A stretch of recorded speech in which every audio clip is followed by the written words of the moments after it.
Hello বন্ধুরা, আজকে আমরা জানবো 18 ক্যারেট স্বর্ণ দিয়ে কেন হীরার গহনা বেশিরভাগ তৈরি করা হয়।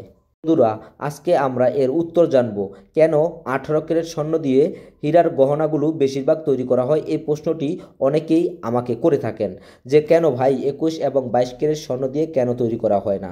আসলে 18 ক্যারেট স্বর্ণের ব্যাপারে জানতে হলে যেতে হবে এর গভীরে।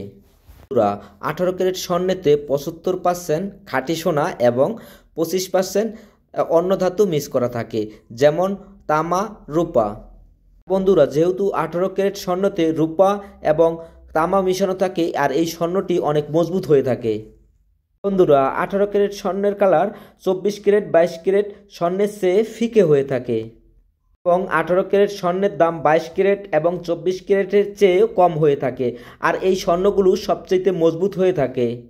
ফিকে কালার স্বর্ণ দিয়ে যখন হীরাকুচি বিভিন্ন ধরনের গহনাগুলো বানানো হয়, বন্ধুরা আপনারা চাইলে ঘুরে দেখতে পারেন বিভিন্ন দোকানে বেশিরভাগই যেই হীরের গহনাগুলো আছে প্রতিটি গহনাই কিন্তু 18 ক্যারেট স্বর্ণ দিয়ে তৈরি হয়।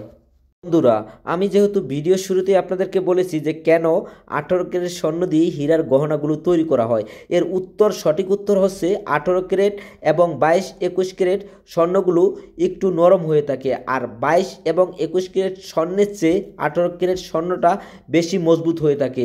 যেহেতু এই হীরের পাথরগুলো অনেকটা দামি হওয়ার কারণে যদি আপনি 22 ক্যারেট স্বর্ণ দিয়ে এই হীরার গহনাগুলো তৈরি করেন তাহলে এটি বেঁকে যেতে পারে এবং ভেঙে যেতে পারে। যেহেতু আমরা সকলেই জানি 22 ক্যারেট স্বর্ণটি একটু নরম হয়ে থাকে 18 ক্যারেট স্বর্ণের চেয়ে।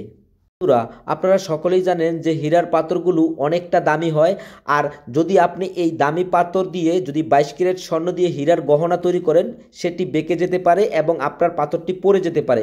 আর সেই হীরার পাথর দিয়ে যদি আপনি 18 ক্যারেট স্বর্ণ দিয়ে বানান বা বিভিন্ন গহনাগুলো তৈরি করেন তাহলে এটা ভেঙে যাওয়ারও সম্ভাবনা থাকবে না আর পড়ে যাওয়ারও সম্ভাবনা থাকে না। আর সেই জন্যই এই হীরার গহনাগুলো বেশিরভাগ 18 ক্যারেট স্বর্ণ দিয়েই তৈরি করা হয়। ভালো থাকবেন, সুস্থ থাকবেন, আল্লাহ হাফেজ।